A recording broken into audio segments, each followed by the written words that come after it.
हाँ जी उस्मान, कंटिन्यू कीजिएगा। Social change आया वहां पे कि जो उनका ट्रेडिशनल सेटअप था वो फ्यूडल लॉर्ड्स का था, कि वहां पे सर्फडम थी, वो ये जो सर्व्स थे they were the property of their owners. तो वहां पे इस तरह का जो सेटअप था, मतलब एक तरीके से आप वो गुलामी वाले ही कह लें ना, क्योंकि सर्व्स भी इन लूज सेंस वो स्लेव्स ही होते हैं, वो अपने मालिकों से बिलोंग करते हैं। तो वो उनका वहाँ का सोशल सेटअप था। फिर उसमें जो वो ट्रेडिशनल वे ऑफ लिविंग था, फिर उसमें जो चेंज आया वो था change of social order with emancipation of serfs in 1861। ये जो सर्व्स थे उनको आजादी मिल गई। उससे फिर क्या हुआ कि राइज ऑफ मर्चेंट क्लास हुई, जो बिजनेस क्लास थी वो that gradually came on top, और जो फ्यूडल लॉर्ड्स थे वो उनका डाउनफॉल शुरू हो गया। तो जो ट्रेडिशनल जो रशिया था उसका डाउनफॉल शुरू हो गया। उसके बाद shift of power from aristocracy to business class, कि जो शिफ्ट वो जो पावर जो पहले होल्ड अरिस्टोक्रेसी करती थी वो आहिस्ता आहिस्ता वो कैपिटलिज्म की तरफ, या जो बिजनेस क्लास जो मर्चेंट्स थे उनकी तरफ शिफ्ट होना शुरू हो गया। तो ये बेसिकली जो क्लैश था मॉडर्निटी का और ये इसका ट्रेडिशनल वैल्यूज का, उसको इसमें एंटन चेखव ने इस फैमिली के थ्रू बड़ा एक मतलब लाइट से वे में दिखाया है कि जो लाइव ऑफ गायब हैं वो ट्रेडिशनल वे ऑफ लिविंग को रिप्रेजेंट करते हैं, और जो लोपाकिन है जो है वो मॉडर्न वे ऑफ लिविंग को रिप्रेजेंट करता है। तो एक्चुअली उसने एंड में जो डिफीट है वो ट्रेडिशनल वैल्यूज की दिखाई है, और जो विक्ट्री है वो मॉडर्निटी की दिखाई है, कि मतलब change is the law of life. तो जो एक्चुअली जो स्पीशीज इसमें थोड़ा सा हम जो हमने अभी नेचुरलिज्म की भी बात हो रही थी कि भाई क्या है नेचुरलिज्म, कि वो स्पीशीज जो मतलब फिटेस्ट होती हैं in the race of survival, वो सर्वाइव कर जाती हैं। तो मॉडर्निटी में चूंकि जो लोग मॉडर्निस्टिक ट्रेंड्स रखते हैं उनके अंदर मतलब एबिलिटी होती है चेंज को अडेप्ट करने की, तो वो जो है ना वो एंड में ज्यादा उनके बेटर चांसेस होते हैं सरवाइव करने के। तो मॉडर्निटी जो है वो लोपाकिन के कैरेक्टर के थ्रू शो की गई है, कि उसने न्यू वेज ऑफ लिविंग को, जो उसको एक अपॉर्चुनिटी मिली सर्फडम से रिलीज के बाद, कि भी वो इंडिविजुअली काम कर सकता था, मतलब राइज कर ग्रो कर सकता था एज अ बिजनेसमैन, उसने उसको अवेल किया। और जबकि जो गाय फैमिली थी, हालांकि वो बहुत अमीर फैमिली थी, उनके पास पैसा भी था, उनके पास पावर भी थी, लेकिन चूंकि उन्होंने बदलते हुए हालात के साथ अपने आप को मतलब मॉडर्नाइज नहीं किया, अपने आप को इक्विप नहीं किया नई चीजों के साथ। मतलब जैसे वो उसको आइडिया देता है कि आप वहाँ पे जो है वो रेंटल कैबिन्स बना लें, या वो उसकी सब लॉट्स बना के उसको किराए के लिए सेल कर दें। तो वो ये मॉडर्न आइडियाज थे जो वो उनको देता है, लेकिन वो उनको एक्सेप्ट नहीं करती ना, वो अपनी ट्रेडिशनल वे ऑफ लिविंग की, नहीं जी मेरा चेरी ऑर्चर्ड है, उससे मेरी मेमोरीज अटैच हैं, वो उन्हीं के साथ जो है वो वाबस्ता रहती है लाइफ ऑफ एंड तक, जिसका उसको कोई फायदा नहीं मिलता। तो ये बेसिकली कॉन्फ्लिक्ट है मॉडर्निटी के बीच में और ट्रेडिशनल वैल्यूज के बीच में, जो कि बेसिकली इन दो क्लासेस के कॉन्फ्लिक्ट के थ्रू भी और दो माइंडसेट्स के कॉन्फ्लिक्ट के थ्रू भी मुझे लगा कि प्ले में दिखाई गई हैं। बिल्कुल सही कहा। उस्मा ने बहुत अच्छा आंसर दिया है इसका। बेटा ये यही है कि बेसिकली यहाँ पे हम कॉन्फ्लिक्ट बिटवीन मॉडर्निटी और ट्रेडिशनल रशियन सोसाइटी के ही बारे में लिखेंगे, कि एक ट्रेडिशनल रशियन सोसाइटी थी जो कि फ्यूडलिज्म से बिलोंग करती थी। फ्यूडल्स क्या होते हैं कि उनके अंडर सर्फ होते हैं, लेबर क्लास होती है, जिनको वो मतलब वो जद्दी पुश्ती लेबर ही चले आ रहे थे, जद्दी पुश्ती वो सर्फ ही चले आ रहे थे, यानी कि सर्फ का बेटा भी सर्फ होता है। उसके बाद जब मॉडर्निटी है वो 1861 में जो एमेंसिपेशन हुई, जो फ्रीडम ऑफ सर्फ हुई, उसको जो है वो शो करती है। ये जो न्यू ओल्ड एरिस्टोक्रेट्स थे, ये इस मॉडर्निज्म को एक्सेप्ट करने को तैयार नहीं थे। ठीक है, ये बिल्कुल इम्प्रैक्टिकल किस्म के लोग थे। मोर ओवर चेंज ऑफ जो अथॉरिटी, ठीक है, अब वो जब सर्फ को आजादी हुई, कि पहले तो इनको आजादी ही नहीं थी कि ये वहां की लैंड भी परचेज कर सकते हैं, लेकिन जब सर्फ को आजादी हुई तो उन्होंने there was the change of power. ठीक है, वही चेरी ऑर्चर्ड जो किसी दौर में जो है, जिस चेरी ऑर्चर्ड के अंदर वो जो सर्फ क्लास थी वो वहां पे नौकरी किया करती थी, देवर सर्वेंट्स देयर, उन्होंने वहां पे लेबर की हुई थी। आज वो पैकिन जो है के कैरेक्टर के थ्रू बताया गया कि आज वही सर्फ जो उसी घर में किसी सर्फ का बेटा था, वही लोपैकिन आज जो है वो उस चेरी ऑर्चर्ड का मालिक है। ठीक है, तो that is basically the change of power. अच्छा, ये जो थीम ऑफ चेंज है ना, ये आपकी ये जो मॉडर्न लिटरेचर है ना, इसके अंदर बहुत ज्यादा आती है, specially the change of part. ठीक है, टाइम कभी भी एक जैसा नहीं रहता एक जगह, मतलब दैट इज बेसिकली आगे वही जाता है जो कि चेंज को एक्सेप्ट करता है और उसके हिसाब से सोचना शुरू करता है। वो जो ओल्ड ट्रेडिशन थी कि हम चेरी ऑर्चर्ड को काटेंगे नहीं, ठीक है, यही था ना, नायबव की यही जिद थी ना गे फैमिली की कि हम तो इसको काट नहीं सकते, ठीक है, हम मर जाएंगे लेकिन हम इसको काटेंगे नहीं, इसके डैचेस नहीं बनाएंगे, इस पे बिल्डिंग्स नहीं बना सकते, क्योंकि वो हर वक्त उसको फैंटेसाइज करते थे। फिर भी उस ओल्ड ट्रेडिशन से बिलोंग करता था, वो भी इस न्यूनेस को नहीं एक्सेप्ट करता था। ऑन द अदर हैंड जो लपैकिन है, वो इस न्यू चेंज को एक्सेप्ट उसने किया, उसने उसको दैट वाज द मतलब वो उस सर्फ क्लास को सिंबलाइज करता है, that is the emerging Surf class. और फिर जो है वो उस सर्फ क्लास को उसको शो करता है जो कि स्टक थे अपनी ट्रेडिशन के साथ। तो इसमें बेटा हम इसके कैरेक्टर्स भी जो है उसको हम देखेंगे कि कौन कौन सा कैरेक्टर है जो कि ट्रेडिशनल रशियन सोसाइटी को रिप्रेजेंट करता है। उसमें हम सर्व से लेके जितने भी कैरेक्टर्स हैं उनको रिप्रेजेंट करेंगे। उसके बाद जो मॉडर्न है, मॉडर्न वर्ल्ड के अंदर याशा जो था, जो फिर स्काइप होता था, ठीक है, मॉडर्निटी के अंदर जो है हम जो है लपैकिन का तो खैर मेन कैरेक्टर है, ठीक है। तो ये सारे कैरेक्टर्स जो हैं वो हम इसके अंदर जो है वो, लेकिन इसमें सबसे पहले आपको ये बैकग्राउंड लिखना पड़ेगा कि 1861 में जो सर्फ हैं वो एमेंसिपेट हुए थे, उनको आज़ादी मिली थी, उनको ये राइट मिल गया था कि उन्होंने वो अब ये जो लैंड है वो भी बाय कर सकते हैं, उससे पहले नहीं था, ठीक है। तो उनको आज़ादी मिली थी और उसके बाद जो है वो एक न्यू रशिया जो है वो जब सामने आया तो उसमें बेटा हमेशा दो ही क्लासेस बनती है, एक ओल्ड ट्रेडिशंस के साथ स्टक होते हैं और एक न्यू के साथ होते हैं। तो that is the conflict between the modernity and traditional Russian society. उसके बाद है Lepakin is not itself ridiculous. It is conflict between a businessman and a farmer son. Lepakin itself ridiculous नहीं था, बल्कि ये conflict था between a businessman and a farmer son, जो कि आज का businessman था लेकिन farmer sir था, यानी कि previous sir था, which makes him a comic character, जिसकी वजह से वो एक comic character बना। He is a self-made person, yet the self inside him is still pushing him back. वो आज एक सेल्फ मेड पर्सन तो था, लेकिन उसकी जो सर्फ था उसके अंदर वो उसको pushing him back. What is your opinion, explain your answer with arguments. अच्छा, यहाँ पे देखें कि इंसान की जो पास्ट मेमोरीज होती हैं, उसकी जो पास्ट लाइफ होती है, उसकी जो स्पेशली जिस तरीके से उसका बचपन गुजरा होता है ना, वो हमेशा उसके ऊपर हावी रहता है। जिस मुआशरे के अंदर उसका एक ब्रॉटअप हुआ होता है ना, वो चाहे फिर पढ़ लिख जाए, चाहे वो पैसे वाला हो जाए, कुछ भी हो जाए, वो हमेशा उसके ऊपर हावी रहता है,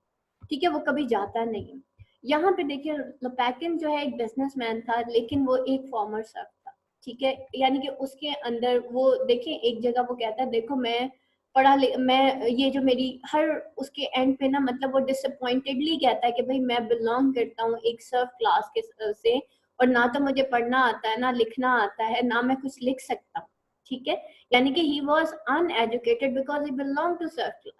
तो उसकी ये जो सर्फडम थी ना, वो हमेशा पुश बैक करती थी, यहाँ तक कि जब वॉरिया से उसने शादी करनी थी तो वो उससे शादी भी नहीं कर सका, because just because of his Surf background, ठीक है। हमेशा वो जो गेव फैमिली थी, लैबव थी और गेव था, गेव के पास कुछ भी नहीं था, उनकी स्टेट सारी ऑक्शन होने जा रही थी, लेकिन गेव जो था वो किस तरीके से ट्रीट करता था, अभी भी वो इसको सर्व की तरह ट्रीट करता था लपैकिन को, और लपैकिन भी जो है उसके अंदर एक इंफीरियोरिटी कॉम्प्लेक्स था। थ्रू आउट द हमने ड्रामा नोट किया, लपैकिन के अंदर एक सुपीरियोरिटी कॉम्प्लेक्स था, हमेशा वो अपनी पुरानी जो उसकी क्रूअल यादें थी, उसकी जो एक पैसिमिस्टिक जो उसकी मतलब नॉस्टैल्जिक जो उसकी मेमोरीज थी, वो हमेशा उसके ऊपर हावी रहती थी। उसका जो बैकग्राउंड था सर्व का, वो हमेशा उसके ऊपर हावी रहता था, जिसकी वजह से वो उसके अंदर एक इन्फीरियोरिटी कॉम्प्लेक्स था, ठीक है, और जिसकी वजह से वो बेशक अब एक बिजनेसमैन भी था, सेल्फ मेड पर्सन भी था, बट उसके अंदर वो कॉन्फिडेंस नहीं था जो कि लैबफ और गेव की फैमिली के अंदर था, ठीक है। तो दैट इज द थिंग कि एक इंसान के अंदर फिर दो पर्सनालिटीज जनरेट हो जाती हैं, एक उसका पास्ट होता है और एक उसका प्रेजेंट होता है, और इस तरह के लोग अक्सर कंफ्यूज्ड स्टेट ऑफ माइंड के जो है वो बन जाते हैं। एनीवन एल्स क्लास, कोई इसमें पॉइंट्स ऐड करेगा? था। अच्छा, खास तौर पे वो जब वो जो है आन्या और वॉरिया जो है वो बातें कर रहे होते हैं और वो दरवाजे को थोड़ा सा खोल के और मैं करता है उस वक्त। वो मैं तो मेरे ख्याल में ट्रॉफी मूव करता है। नहीं नहीं नहीं, ट्रॉफी मूव नहीं करता, ये करता है आई थिंक सो, द बैकिन करता है। अच्छा चलो, पैकिन का कैरेक्टर शुरू में काफी कंसिडरेट, काफी काइंड हार्टेड सा है, लेकिन एक्ट 3 और 4 अभी मैंने पढ़ा, तो उसमें उसका काफी नॉनसेंसिकल सा एटीट्यूड है। हम्म क्योंकि जाहिर है वो एक सर्फ है, वो उसके अंदर का जो एक इंफीरियोरिटी कॉम्प्लेक्स है, जो उसके अंदर की एक अभी तक मतलब जो वो अभी भी उनको सुपीरियर समझता है, जो गाय फैमिली और लाइबा फैमिली है उन सबको। तो मतलब एट वंस वो एक काइंड हार्टेड इंसान भी है, एम्पैथेटिक भी है, जो कि उनको आइडियाज देता है कि किस तरीके से वो अपनी स्टेट सेव कर सकते हैं। लेकिन at the same time he is a symbol of ruthless money driven society that will eventually destroy beauty for profit. कि वो मतलब एक उसके अंदर एक उसकी अपनी पर्सनालिटी के अंदर एक कॉन्फ्लिक्ट है कि मतलब वो जो पास्ट लाइफ गुजार आया है सर्फडम वाली, जिसमें वो एक मतलब ऑपरेशन का एक आप कह लीजिए ब्रूटैलिटी, जिसमें उसका जो चाइल्डहुड है वो काफी ज्यादा वो अनप्लेजेंट रहा है, तो वो सारी यादें वो, और अब उसका जो एक new gain sense of achievement है, न्यू गेन पावर है, जो कि उसको उसके पैसे ने दिए, उन दोनों के बीच में उसका जो कॉन्फ्लिक्ट है ना, वो उसको मतलब sometimes that makes him come across a ridiculous character. और ये ज्यादा उस वक्त होता है जब चेरी ऑर्चर्ड की सेल के बाद, जब थर्ड एक्ट में मैंने भी पढ़ा कि चेरी ऑर्चर्ड की सेल के बाद जब वो वापस आता है, तो उसको पता होता है कि चेरी ऑर्चर्ड जो है, क्योंकि जितने अरसे से लाइबा फैमिली उस स्टेट पे रह रही है, उतने ही अरसे से उसकी लोपैकिन की फैमिली भी उसी स्टेट पे रह रही है, उसके बाप दादा वहां पे सर्व्स होते हैं। तो उसको पता है कि भाई इसकी इस चेरी ऑर्चर्ड की सेंटिमेंटल वैल्यू क्या है गाय फैमिली के लिए, लेकिन वो आके वो वहां पे इस तरीके से ग्लोट करता है कि मतलब खुशी में चक्कर लगाने लग जाता है। और वो जो बैंड बुलाया होता है उसने पार्टी के लिए लाइबम ने, वो उनको कहता है कि म्यूजिक बजाओ, मतलब he has no consideration at all for the loss of the family, कि जो फैमिली है दूसरी वो कितनी दुखी है। और उसी दौरान दिखाया जाता है कि जो लाइबा होती है वो बेचारी खड़ी भी नहीं रह सकती अपने कदमों पे, वो वहीं बैठ के रोने लग जाती है। और ये जो लोपैकिन होता है ना, ये खुशी से मतलब कभी किसी के साथ डांस कर रहा होता है कि चलो अगर खरीद भी लिया तुमने स्टेट, तो थोड़ा तो मतलब मॉडरेटली बिहेव करे। उसके बाद एक्ट 4 में जब ये फैमिली जा रही होती है स्टेट छोड़ के, मतलब आखिरी एक्ट जो है उसमें जब ये फैमिली स्टेट छोड़ के जा रही होती है, तो ये मतलब एक बहुत ही इमोशनल, बहुत ही मतलब एक टेरिफाइंग किस्म का मोमेंट है कि इतनी पुरानी जो नस्ल दर नस्ल एक जो प्रॉपर्टी चली आ रही है फैमिली में, जिससे इतनी ज्यादा चाइल्डहुड मेमोरीज भी अटैच है उनकी, वो लोग वो घर छोड़ के जा रहे हैं। और जो लोपैकिन है ना, वो शैंपेन ले आता है इस मौके को सेलिब्रेट करने के लिए, मतलब उसको सिर्फ अपनी खुशी का, अपनी सक्सेस से सेलिब्रेट करने का ख्याल है। वो वहां पे शैंपेन ले आता है और फिर हर एक को ऑफर करता है कि भाई तुम मेरे साथ पी लो, तुम मेरे साथ पी लो। तो इस तरह की वो वहां पे हरकतें करता है। फिर अभी फैमिली मतलब लाइबा फैमिली अभी घर छोड़ के भी नहीं गई होती, तो वो चेरी ट्रीज जो हैं उनको काटने का ऑर्डर दे देता है, जिससे फिर ट्रॉफी मोब उसको मना करता है कि भाई तुम्हारे अंदर थोड़ी सी भी इंटेलिजेंस नहीं है कि तुमने इनकी मौजूदगी में चेरी ट्रीज काटने शुरू कर दिए। तो वो मतलब बाय नेचर वो कोई बुरा इंसान नहीं है, काइंड हार्टेड है। वो बार बार ट्रॉफी मोव को मनी ऑफर करता है, क्योंकि उसे पता होता है कि ट्रॉफी मोव कुछ करता नहीं है, तो वो कई मौकों पे उसको मनी ऑफर करता है कि तुम मेरे से पैसे ले लो। उसके बाद वो जो एक्ट 1 में मेरे ख्याल में वो लाइबफ को जो पहली दफा आइडिया देता है कि हम यहाँ पे जो है वो डाइचास बना देते हैं, इनको मतलब रेंट आउट कर देते हैं प्रॉपर्टी को, तो वो ये भी उसको कहता है कि मैं 50,000 आपको रूबल्स प्रोवाइड कर सकता हूँ, मतलब फाइनेंसेस भी उसको प्रोवाइड करने की ऑफर करता है। तो वो बेसिकली काइंड हार्टेड इंसान है, लेकिन जो वो एक वो गुलामों वाली जिंदगी गुजार के है, उसके बाद जो उसकी न्यूली गेन्ड जो सक्सेस है, उसकी एक सेंस ऑफ अचीवमेंट है कि भाई उसने अपने मालिकों की प्रॉपर्टी खरीद ली है, तो वो उसको एट अ टाइम जो है ना वो ऐसे भोंडे तरीके से भी बिहेव करने पे मजबूर कर देती है। तो बैलेंस नहीं है एक्चुअली उसके कैरेक्टर में कि एक्चुअली दोनों साइड्स, अगर अभी हम पीछे जो लोपैकिन और उसका वाला कैरेक्टर वाला जो भी पीछे हमने सवाल डिस्कस किए कि भाई उन दोनों के जो वो है ना, उनकी स्टूपिडिटी फ्यूडल्स की और इसकी जो है लैक ऑफ इमोशन जो है, वो दोनों जो हैं वो अपीलिंग, लेस अपीलिंग है। वो ये कि ये दोनों साइड जो है वो दे लैक इन बैलेंस, कि वो बहुत ज्यादा इमोशनल हैं और ये जो है ये बहुत ज्यादा प्रैक्टिकल, बहुत ज्यादा मटेरियलिस्टिक है। तो ये जो इसका उसके अंदर का मतलब जो अब वो बन गया है, एक वो कामयाब इंसान बन गया है, और उसकी जो पास्ट मेमोरीज हैं जो कि मतलब ऑपरेशन की हैं, जो कि डेप्रिविटी की हैं, वो उनके बीच का जो कॉन्फ्लिक्ट है ना, वो कभी कभी उसको वो कहते हैं ना कि वो जैसे उससे संभाले नहीं संभल रही उसकी जो न्यूली गेन्ड सक्सेस है, तो वो उसको एट टाइम जो है ना वो रिडिकुलस वे में बिहेव करने पे मजबूर कर देती है। जबरदस्त, माशाल्लाह बहुत अच्छा आंसर किया है उस्मा ने, लगता बहुत डीपली इसने उस्मा ने पढ़ा है। क्या कहते हैं text, how does Chekhov bring comedy in tragic situation in the cherry orchard, how far does he succeed? ठीक है, किस तरीके से चीकॉफ जो है कॉमेडी लेके आता है इन ट्रेजिक सिचुएशन। हाँ जी, कैसे लेके आता है? अब आप लोग टेक्सचुअल रेफरेंसेस बताएं, जैसे अभी उस्मा ने बताया। ये मतलब हाँ हाँ ठीक है, कि जैसे जब वो जा रहे होते हैं, जिनकी तरफ भी वो सैड हो रहे थे, उधर सारे फोर्सेस में ढेर सारे आ जाएंगे, सारे काम की वाले, या जिस तरह वो पीरियड का जिक्र करता है बड़ी सीरियस कन्वर्सेशन में। सही। और याशा का कैरेक्टर भी काफी कॉमेडी वाला है, उसके थॉट्स भी हम ऐड कर सकते हैं। और ट्रेजिक सिचुएशन ये है इसमें कि चेरी ऑर्चर्ड जो है उसका ऑक्शन होने जा रहा है, उसकी नीलामी होने जा रही है, और पूरी जो फैमिली है वो कभी म्यूजिक में पड़ जाती है, कभी कहीं पड़ जाती है, कोई बिलियर्ड खेल रहा है, कोई शैंपेन पी रहा है। और स्पेशली जो है जो मतलब हमारा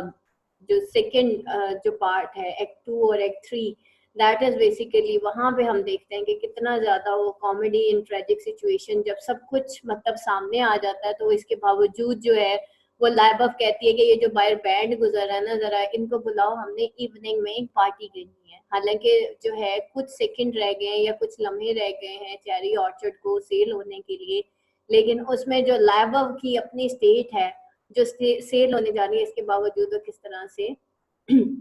जो है वो बिहेव करती है। अच्छा, यहाँ पे सबसे पहले जो है आप चेरी ऑर्चर्ड के बारे में लिखेंगे कि वो एक ट्रेजिक कॉमेडी है, ठीक है, एक ऐसी ट्रेजेडी है जिसमें कैरेक्टर्स जो है वो कॉमिकली बिहेव कर, ठीक है, और उसमें वो एक ट्रेजिक सिचुएशन है जो कि क्रिएट की गई है, जिसमें जो चेरी ऑर्चर्ड है उसने सेल होना है, और लेकिन जो उसके अंदर जो है वो सारे जो कैरेक्टर्स हैं वो सब के सब कॉमिकली बिहेव करते हैं, चाहे वो लपैकिन है, चाहे वो लाइबव है, गेव है, each and everyone was there. उसके बाद the cherry orchard about the passing away of romantic phase and the onset of modern capitalist tendencies. हाँ जी जी, मॉडर्न कैपिटलिस्ट टेंडेंसीज क्या होती है? Anyone class? कैपिटलिज्म एक्चुअली एक इकोनॉमिक सिस्टम है जिसमें जो पूरी रियासत का पैसा होता है वो कुछ मखसूस सरमायादाराना जो ग्रुप्स होते हैं वो उन तक मेंटेन रहता है, और इसका ऑपोजिट है सोशलिज्म या कम्युनिज्म, जो कि बाद में 1917 रशियन रेवोल्यूशन के बाद वहां पे कम्युनिज्म जो है वहां पे आया, जिसमें कि ये प्रैक्टिस की जाती है कि जो जितना भी सोसाइटी में पैसा है वो इक्वली फ्लो करे, और each and every one should be entitled to benefit himself according to their need, according to their effort. उसके बरक्स जो मॉडर्न कैपिटलिज्म जो सरमायादाराना निजाम होता है, इसमें सारा पैसा जो है वो सरमायादार के पास रहता है, और जो वर्किंग क्लास होती है उसको बहुत कम शेयर मिलता है सोसाइटी में। ये मॉडर्न कैपिटलिज्म होता है, और इसमें जो सर्फडम जब खत्म हुआ था, जब फ्यूडल निजाम खत्म हुआ था रशिया में, तो उसके बाद वहां पे कैपिटलिज्म आ गया था, जो कि उतना ही बुरा था जितना फ्यूडलिज्म था। उसमें हुआ ये था कि जो सर्फ्स थे उनके पास स्किल्स नहीं थी, उनके पास मतलब इतना अरसा गुलामी से निकलने के बाद उनके पास वो इक्विप नहीं थे न्यू टेक्निक से, या जिसे कह लें कि उनको समझ नहीं आ रही थी कि अब उनको क्या करना चाहिए, रिसोर्सेज नहीं थे, गवर्नमेंट ने उनको कोई लैंड भी प्रोवाइड नहीं की थी कि चलें उसके ऊपर जो है ना वो उनको इजाजत मिली थी कि वो अपने लिए लैंड खरीद सकते हैं, लेकिन गवर्नमेंट ने उनको कोई लैंड दी नहीं थी कि चलें उसके ऊपर थोड़ी सी फार्मिंग करके वो अपना गुजर बसर कर लें। तो एक तरीके से जो एक वो सोशल क्लास डिफरेंस था रशिया में, वो और ज्यादा बड़ा हो गया था इमेंसिपेशन ऑफ सर्व्स के बाद, कि जो सर्व्स पहले मतलब अपने लैंड ओनर्स की खेतों वगैरह में काम करके अपने लिए लिविंग अर्न कर लिया करते थे, अब उनके पास वो चांसेस भी बहुत कम हो गए थे। तो इसके बाद वहाँ पे सरमायादाराना निजाम शुरू हो गया था, जिसमें मोस्टली जो थे, जो फॉरेनर्स थे, अमेरिकन थे, ब्रिटिशर्स थे, उन्होंने वहां पे इन्वेस्ट करना शुरू किया। और इसकी इकोनॉमी जो थी रशिया की, वो ज्यादातर जो है वो जो फॉरेन कैपिटलिस्ट थे, जो गैर मुल्की सरमायादार थे, उनके हाथों में चले गया था। उसके बाद उसके नतीजे में एक और रेवोल्यूशन आया रशिया में 1917 में, जो कि कार्ल मार्क्स, हमने पहले भी पढ़ा हुआ है कि उसकी थ्योरी पे बेस करता था, जो कि कम्युनिज्म की, सोशलिज्म की थ्योरी थी। उसके ऊपर जो है ना वो फिर बेस करती थी, और उसी के नतीजे में जो है ना फिर ये रशिया जो है टूट भी गया था, इसकी स्टेट्स बन गई थी। तो बेसिकली मॉडर्न कैपिटलिज्म वो एरा था जो कि सर्फडम के खत्म होने के बाद जो रशिया में आया था, जिसमें ये जिसकी एक एग्जांपल पैकेन है इसके अंदर, कि जो सरमायादार था ना वो अमीर से अमीर होता गया, और जो मतलब लोअर मिडिल क्लास थी, जो वर्किंग क्लास थी, वो गरीब से गरीब होती रही, क्योंकि उनके पास कोई चांसेस नहीं थे इतने ज्यादा अपने आप को मतलब अकोमोडेट करने के। तो ये बेसिकली इसमें मेरा ख्याल है कि cherry orchard is about passing away of romantic phase, जो मेरे ख्याल में जो पुराना फेज है, जो फ्यूडलिज्म वाला फेज है, जो ट्रेडिशनल रशिया है, वो मेरे ख्याल में उसको रोमांटिक फेज यहाँ पे कहा जा रहा है।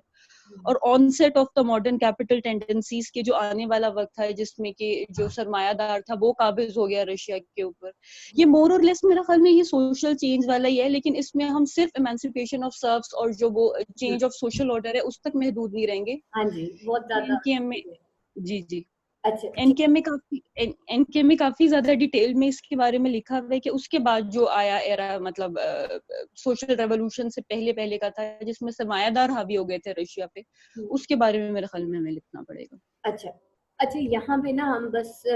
जो है ना, cherry orchard is about passing away of romantic phase, इसको जो सिंबलाइज कर रहा है पासिंग अवे, वो चेरी ऑर्चर्ड यानी कि गे फैमिली रिप्रेजेंट कर रही है, और चेरी ऑर्चर्ड इटसेल्फ रिप्रेजेंट कर रहा है कि जब उसका वो एक्स जो है, मतलब एंड में हम यही देखते हैं कि उस रोमांटिक फेज का एंड कब होता है, जब चेरी ऑर्चर्ड के ऊपर वो एक कुल्हाड़ा लगता है और उसकी आवाज आती है, and the onset of modern capitalist tendencies. और उसके बाद जो न्यू एरा शुरू हुआ, जो कि पैकिन जो है रिप्रेजेंट करता है, that is the onset of modern capitalist tendencies, कि वो इस तरह से डैचेस जो है वो बना दिए गए, और ये मॉडर्न कैपिटलिस्ट टेंडेंसीज जो है वहाँ पे जो है देखी गई। और उस ये जो है, जो ओल्ड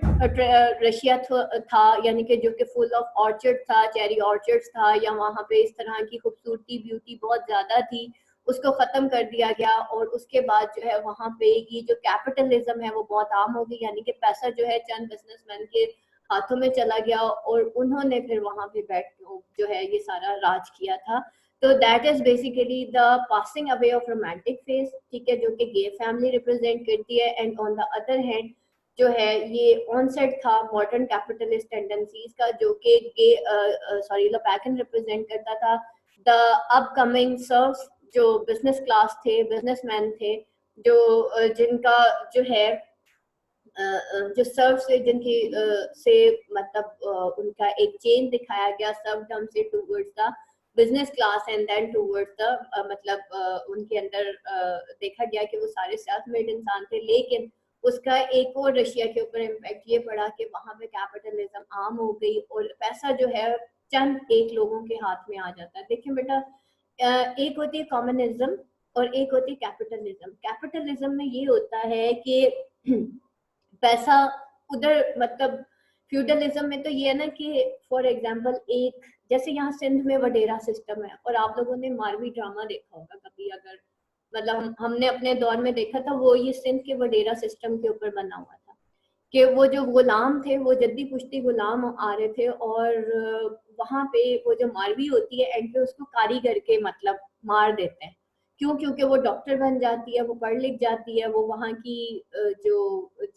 स्टेट है उसको चेंज करना चाहती है, वहाँ की सोच को चेंज करना चाहती है, लेकिन वहाँ के जो वडेरे होते हैं वो मारवी को किल कर देते हैं एट द एंड, मतलब उसका फेस पूरा काला करके। और जिस तरीके से क्रुएलिटी के साथ यहाँ सिंध में मारा जाता है इस तरह के पढ़े लिखे लोगों को, तो दैट इज बेसिकली, आप कभी यहाँ पे कराची में आके देखें, यहाँ पे कराची इतना बड़ा बिग सिटी है पाकिस्तान का, आपको पता है मेरी कराची यूनिवर्सिटी की स्टूडेंट्स जो है उनका रिजल्ट आया, अभी तक वो इंटरनेट पे सिर्फ ये लिखा हुआ है पास है कि फेल है। इसके अलावा जो रिजल्ट आया वो गजट में आया जो यूनिवर्सिटी में, और स्टिल अगर उनको रिजल्ट कार्ड लेना है तो वो कराची यूनिवर्सिटी जाएंगे और रिजल्ट कार्ड लेंगे। दूसरी चीज वहाँ का अभी तक हमारे यहाँ कराची के अंदर जो सिलेबस है ना आपको कराची यूनिवर्सिटी का, वो कराची यूनिवर्सिटी से खरीदना पड़ेगा, इंटरनेट पे नहीं मिलेगा। We are very blessed, we are living in Punjab, और हमारी एजुकेशन पंजाब की। आप यहाँ कराची में आके देख ले, मैं यहाँ के एमए इंग्लिश लिटरेचर के बुक शॉप वाले के पास गई हूँ, आप यकीन करें जो पुरानी किताबें वहाँ पे पड़ी हुई है ना, आपकी सोच और उन किताबों का जो हाल है ना, हमारे पंजाब में आप जाएं आपको जगह जगह एमए इंग्लिश लिटरेचर की किताबें मिलेंगी। मैंने बड़ा नाम सुना जी एक किताब वाले का कि जी पता नहीं कौन सा किताब वाला, मैं जब गई तो वो बिल्कुल एक छोटी सी गली के अंदर एक छोटी सी दुकान थी, और आप उधर किताबों के हालात देखते तो आप हैरान रह जाते। तो जो कौम किताबों की कदर नहीं करना सीखती, तो और किताबों वालों का भी ये हालात है, तो फिर क्या उन्होंने तरक्की कर दी। ये हालात है जनाब कराची के, सिंध के एजुकेशन में, just because of this wadera system, just because of this capitalism. ठीक है, जब पैसा बेटा चंद एक लोगों के हाथ में आ जाता ना, तो फिर एजुकेशन का यही हाल हो जो इस वक्त कराची में हुआ है। लेकिन अगर आप वहाँ देखें ना, पंजाब में हालात बेहतर है, बहुत बेहतर। ठीक है, कम्युनिज्म में ये होता है कि जो पैसा होता है वो हुकूमत के पास होता है, और हुकूमत इक्वली डिवाइड कर देती है, यानी कि हर बंदे को इक्वली डिवाइड कर दिया जाता है। कैपिटलिज्म में चंद एक लोग होते हैं जिनके पास पैसा आ जाता है, और वो जो है वो जैसे द पैकिन का जब मैं कैरेक्टर पढ़ती हूँ तो मुझे मलक रियाज याद आ जाता है। मलिक रियाज भी तो यही है ना कि वो पढ़ा लिखा नहीं है, लेकिन आप देखें उसके अंडर कितने पढ़े लिखे लोग काम करते हैं। उसने एक नई दुनिया क्रिएट कर दी है। कभी आप बहरिया जाके देखें, a new world in Pakistan, a new innovation in Pakistan. मैं उसको, उस बंदे को मैं बड़ा अप्रिशिएट करती हूँ। मुझे नहीं पता वो अंदर से कैसा है, लेकिन अगर आप वहां जाके देखें, उसने कराची के पास एक जगह है, वहां पे एक न्यू सिटी डेवलप कर दी है। ठीक है, और वो सारी ऐसी पड़ी थी। आप कराची में कभी आके देखें, यहाँ से कभी आप जरा गुजरे ना, आपको लग पता जाएगा कि यहाँ के लोग किस तरह की, यहाँ की जमीनें जो है बेटा वो बंजर पड़ी हुई हैं, सड़कों के किनारे बंजर पड़े होते हैं। मैं हूं ना, मैं तो पकड़ के वाकई लपैकन की तरह डैचेस बना दूं। बट जब कैपिटलिज्म आम हो जाती है ना, तो फिर यही होता है कि आपकी चीजें सारी वो बंजर पड़ी रह जाती हैं। वही एक ही तबका होता है, उसकी एक ही सोच होती है, फिर वो अपनी सोच के हिसाब से दुनिया मुल्क चला रहे होते हैं।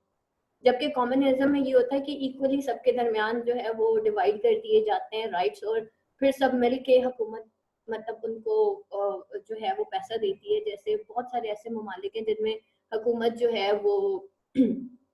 हर बच्चे के ऊपर कुछ पैसे भी देती है, और इस तरह से मैंने काफी सुना, आई थिंक जर्मनी में है या पता नहीं अमेरिका में इस तरह से है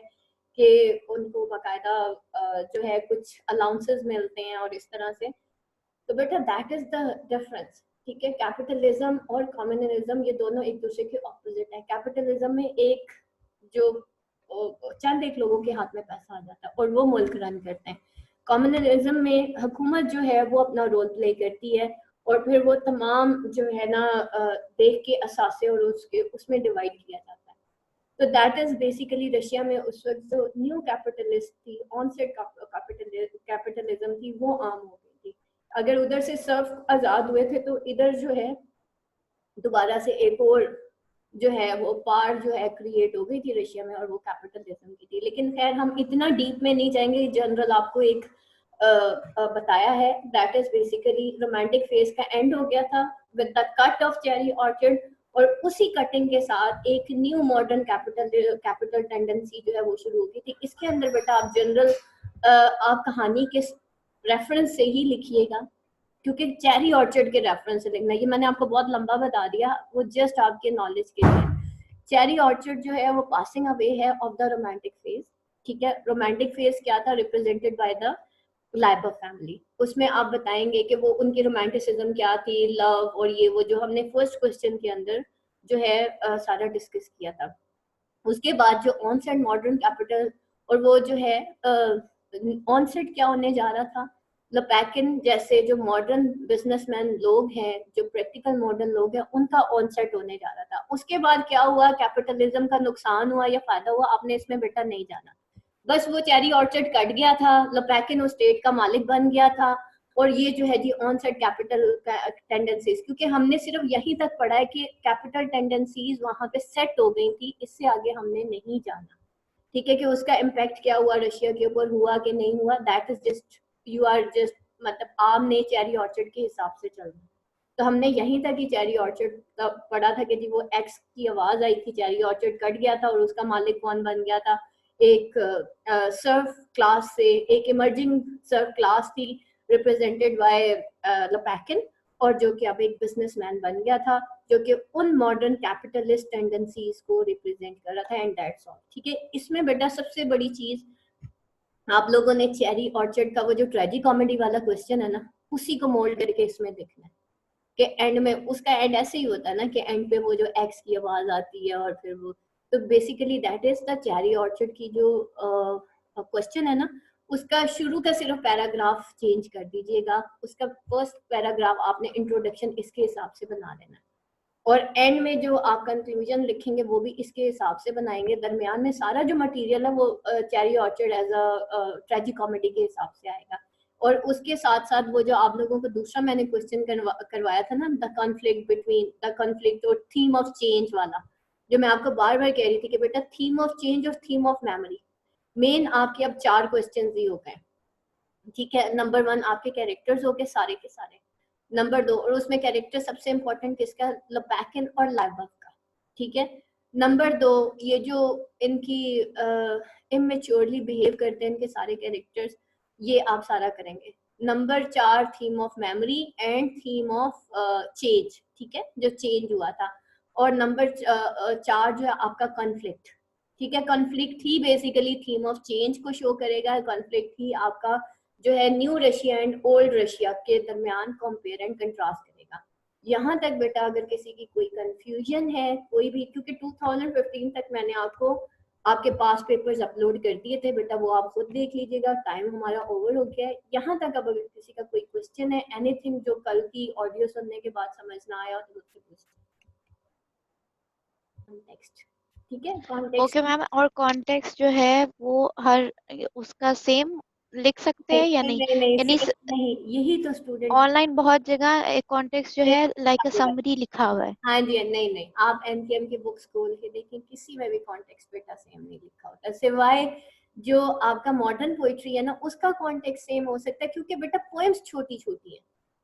हाउ इज इट पॉसिबल का कॉन्टेक्स्ट सेम हो सकता है, आप खुद मुझे बताएं। इसमें तो भाई लोपैकिन कह रहा है कि भाई yes, every act is different, every act is different, ठीक है, एवरी डायलॉग इज डिफरेंट, इतना जरूर कहेंगे। देखिए रेफरेंस में वैसे ही आप बता देते हैं कि these lines are taken by this cherry orchard act 2 और स्पोकन बाय लोपैकिन, ठीक है। और जब कॉन्टेक्स्ट आप लिखते हैं, कॉन्टेक्स्ट में आप बताएंगे कि ये इसका क्या था, कि मतलब किस उसमें बताया गया, किस सेंस में बताया जा रहा है, क्या वो उसके अंदर बताने की कोशिश कर रहा है। तो आप यहाँ पे बताएंगे कि चेरी ऑर्चर्ड इज बेसिकली जो है इसके अंदर जो मेन थीम है वो है थीम ऑफ चेंज, उसके अंदर सर्वडम की इमेंसिपेशन दिखाई जा रही है, और इन लाइंस के अंदर जो है वो लोपैकिन जो है वो बताने की कोशिश कर रहा है गे फैमिली को कि देखो तुम जो हो अब जो है टाइम चेंज हो चुका है, तो अब यहाँ पे न्यू सॉर्ट ऑफ विजिटर्स की जरूरत है, तो तुम इसको डैचेस बना दो और ये कर दो। उसके बाद आप एक्सप्लेनेशन पे आते हैं, आप लिखेंगे these lines are spoken by Lopakin who saying that to Laibor. हाँ to Laibor that there is a change or it used to be gentry and peasant, ठीक है। ये जो यहाँ पे जहाँ पे पहले सिर्फ जेंट्री और पीजेंट हुआ करते थे, but not there is a new sort of visitor, अब ये जेंट्री और पीजेंट्स तक की बात नहीं है, अब यहाँ पे न्यू सॉर्ट ऑफ विजिटर्स की बात आ रही है